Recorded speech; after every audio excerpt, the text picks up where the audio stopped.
কাকদ্বীপের ঘটনা, ফুল রেপে 20,000, হাফ রেপে 10,000।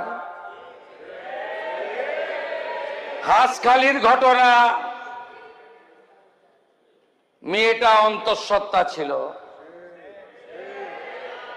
ময়নাগুড়ির ঘটনা,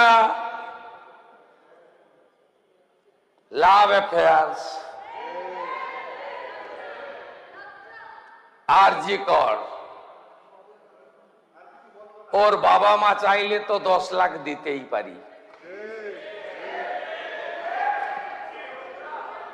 এই তো ছিল নারী নিরাপত্তা। আর নিরাপত্তা কিভাবে দিতে হয়, ঘটনা ঘটতে পারে,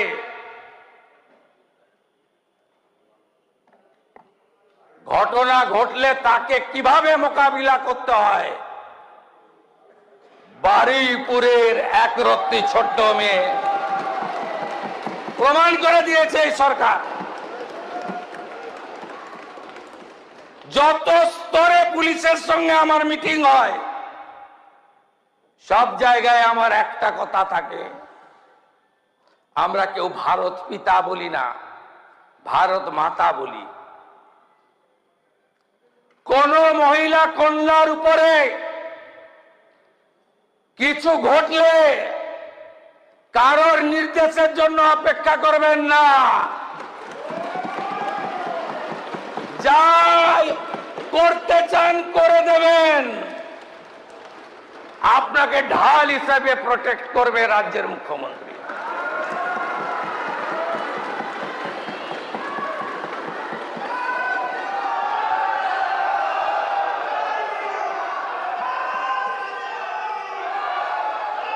প্রাক্তন মুখ্যমন্ত্রীর সোশ্যাল মিডিয়া হ্যান্ডেল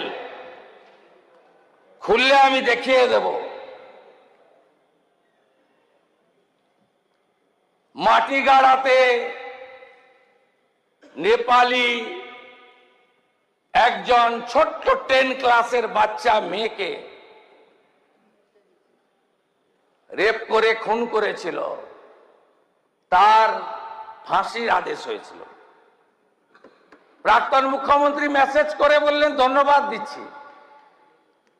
কুলতলিতে খুব দ্রুত ফাঁসির আদেশ হলো, ধন্যবাদ দিচ্ছি। কার্যকর করতে পারেন না কেন? হ্যাঁ, লম্বা প্রসেস, বাড়ির লোক হাইকোর্টে যায়, হাইকোর্ট থেকে সুপ্রিম কোর্টে যেতে পারে, সুপ্রিম কোর্ট থেকে রাষ্ট্রপতির কাছেও যেতে পারে। যদি দিল্লিতে নরেন্দ্র মোদীজির নিয়ন্ত্রণাধীন দিল্লি পুলিশ, দিল্লির জুডিশিয়ারি,